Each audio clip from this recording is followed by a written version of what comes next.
The Witcher universe is known to be dark. It's one thing I liked from the short stories of Last Wish and Sword of Destiny, how it took fables we most prominently know from Disney and flipped them on their heads. Having said that, this might be the darkest and most complex Witcher entry ever made. What brings kings, sorceresses, non-humans, and Witchers together? Political intrigue. In the books, Geralt had his temporary stays with all of the above, but never has Geralt been in such a scuffle with them as he does in this story. You know, my senses weren't as sharp as a Witcher's were, so a replay of this game was absolutely needed. I'm glad I did too, as you miss an entire portion of the game and extra content if you don't play both paths provided to you. It's a story that definitely asks more of your time, but in the end it makes for a much more fulfilling experience. So much so that I ended up having a more favorable opinion of the game after my second playthrough, through Iorveth's path, than I did in my first for Roche's path. I even went for the hardest difficulty the second time around and 100% completion. Without further ado, this was my experience with The Witcher 2. Assassins of Kings, after having read all 7 books. Let's go back and explore how I even got into the world of The Witcher, as this game is very much tied to that. The story is a little embarrassing, to be honest. This happened around a decade ago, but I think it was a Watch Mojo video. Probably top 10 steamiest scenes in video games. One of the scenes shown was the Elven bathhouse scene, where seeing red-headed, dark-skinned Triss like that heavily captivated younger me. So I bought the game, and the rest was history.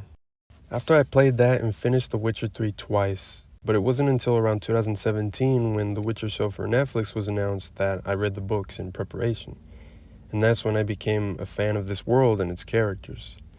I'm not proud of how I got into the universe, but otherwise I am very happy I was able to play this game again with a newfound understanding.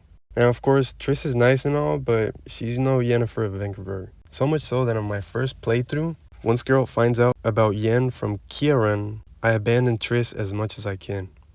Because in my mind, if Geralt's memories and feelings are coming back, his love for Yen is as well. And Destiny's love is stronger than Triss.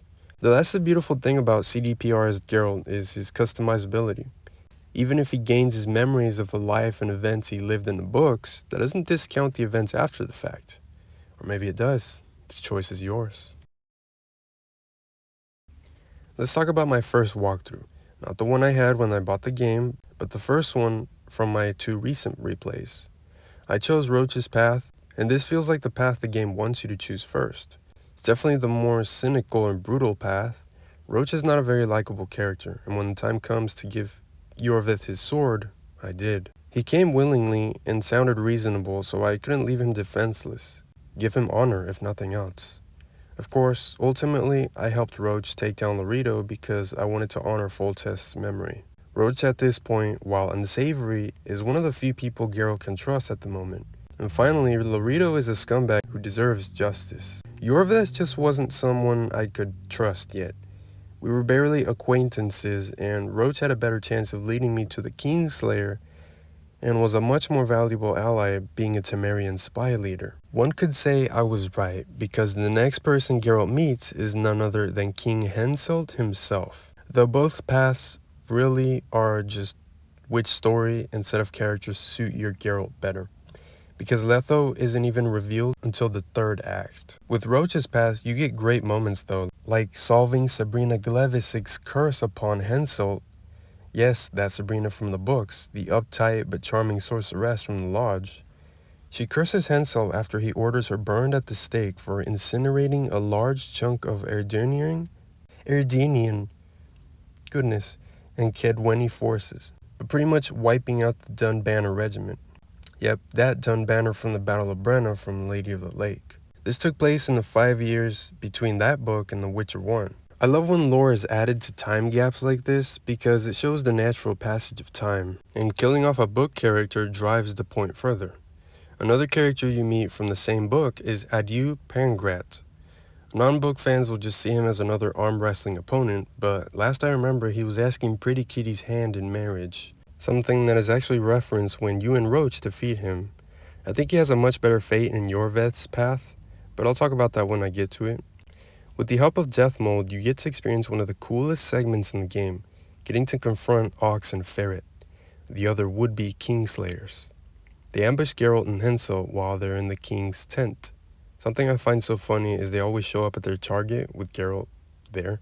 I don't know if it was explained in the story somewhere, but initially I thought they wanted to frame Geralt, or maybe they wanted to see him again. Because as you know, they, along with Letho, fought side by side battling the Wild Hunt on another world. I'm pretty sure it's that world where Ciri gets seduced by that weird elf from one of the last two books. It could be Lady of the Lake, I think, as by the end of Tower of the Swallow she had just, well, entered the tower. Maybe not, but they did mention the Isle of Avallac'h, and I thought that's where she stayed. It said she even gifted it to Geralt and Yen. Anyway, so Geralt dispatches them, and then using Death Mold's magic, you relieve Ox's memories. Gotta be careful as you can fail and end the segment early.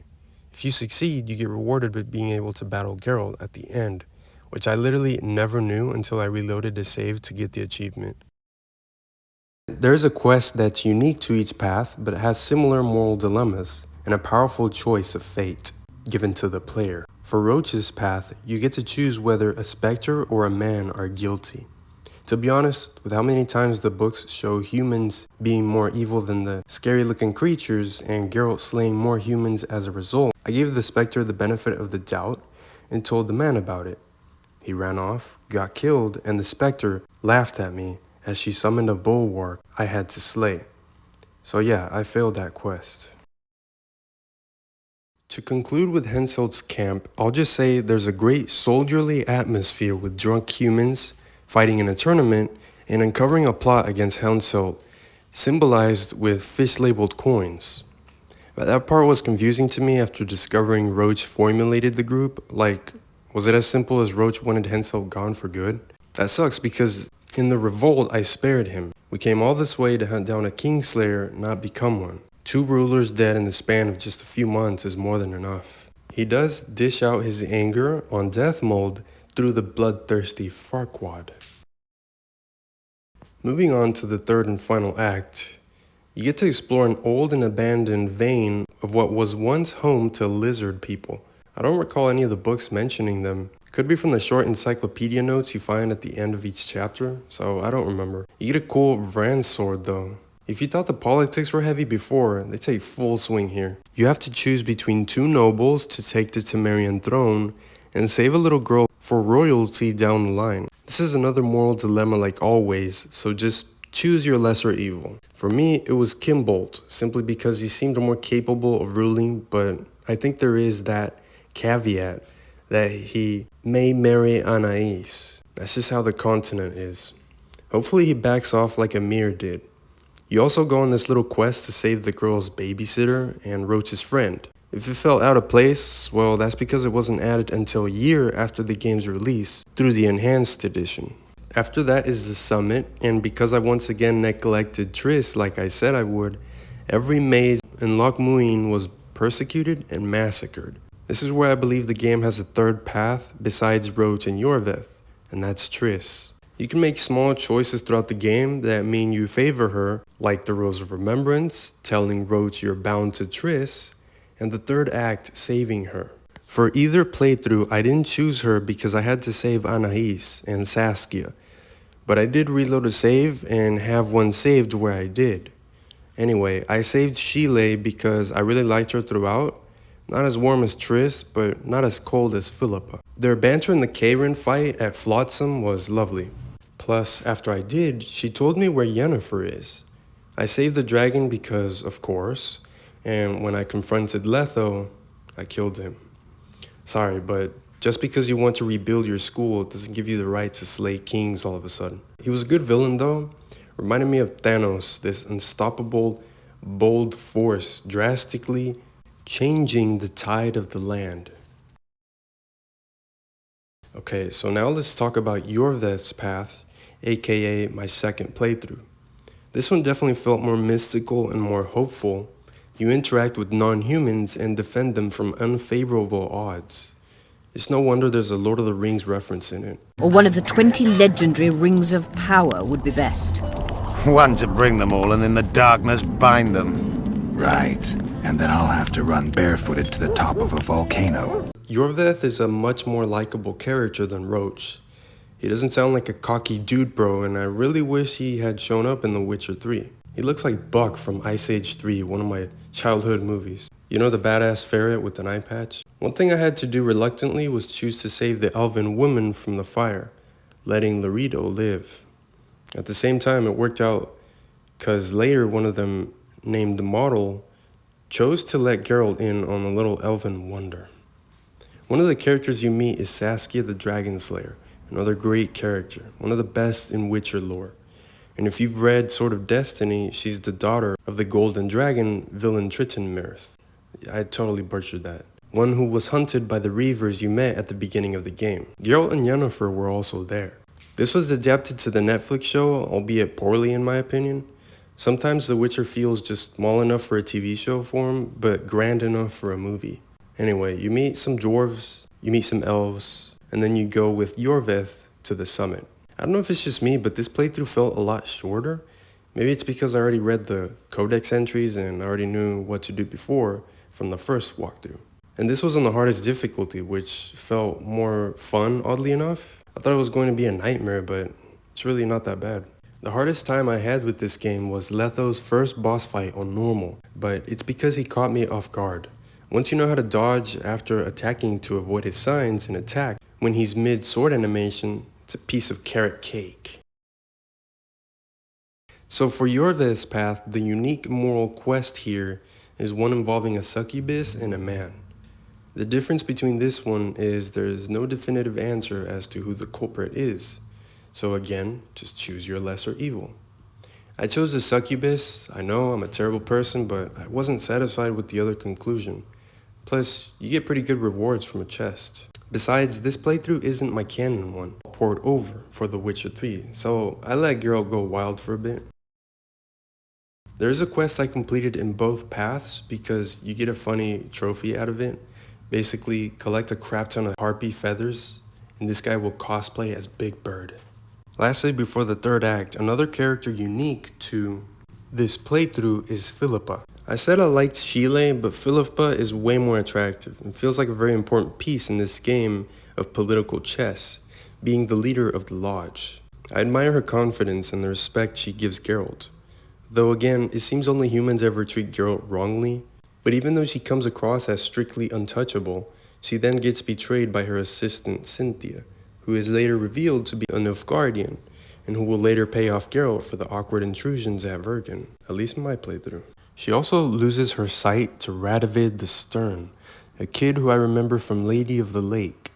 It was foretold he would be a grand and powerful leader, or something like that, and this game certainly pays that off with the start of the mage hunt. I aided in rescuing Philippa because without her, Saskia doesn't get healed from the mind control she herself placed on her during the poison cleansing. Yeah, Saskia got prisoned earlier by Olcan with Stennis. I didn't finish my investigation, so I let Stennis live. I had no idea if Stennis was guilty.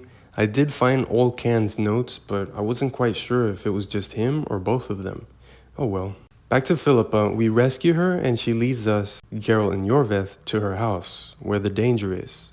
She escapes, Geralt finds a golem, but the dagger is acquired successfully. Later during the mage hunt, Philippa appears next to a few guards. She incinerates them in quite a tense scene because she's blind. Not sure what she was doing between escaping from Geralt and the summit, but this is goodbye to Phil until The Witcher 3. Okay, so before we get to the third act, there's this cool Lord of the Rings-like battle that takes place in Vergen. Saskia rallies the non-humans against Kedweni forces, and it reminded me of the minigame in Assassin's Creed Revelations. Except, of course, without the minigame. I did have a glitch where the guards wouldn't climb the ladder, / the next wave wouldn't start. I don't remember if I loaded a save or waited for it to remedy. Regardless, this was great. We got to fight with Zoltan and Yarpen like in the books. In fact, this path felt very much like the books. Geralt has this camaraderie with the non-humans, and Saskia not seen or felt in Roche's path. Like, even Adam Pangrat's character gets a better resolution. In Roche's Path, you beat him up and leave him in a cave after he tries to ambush you along with Death Mold. But in Iorveth's Path, you beat him up and throw him in a dungeon, but after he joins the fight to protect Vergen. Once the battle concludes, Death Mold, who partook, is executed by Saskia. It was shocking to me, not for what the game wants me to think, which is that it's out of character for Saskia apparently, as she's under Philippa's spell, but it was shocking because he lives far longer in Roche's Path till the end. Going to the summit with Iorveth is quite different, and honestly refreshing after Roche's Path. The guards automatically go aggro on you, so you don't have to deal with that whole Kimbolt Marival mess. Pretty sure you just save Philippa and then go on a little adventure with her assistant Cynthia. First I declined because of who she is. Killed her and her maid's friend. But then that felt unsatisfying, and because it isn't my canon Geralt, I said, let's find out. Made for a cool section, definitely much better than Roche's Escort the Babysitter quest. Had riddles which fit the area well. Well, the summit happens, and when the time came, this time I let Shile die. For the achievement, but also to make this playthrough different. Then I used the dagger and healed Saskia. We had a much needed but lovely conversation. She talked about her father, who we met in Sword of Destiny. She expressed her affection towards dwarves, so I guess one of them is the lucky one? Maybe Sheldon? I don't know why, I thought you could romance her, but I'm glad you can't.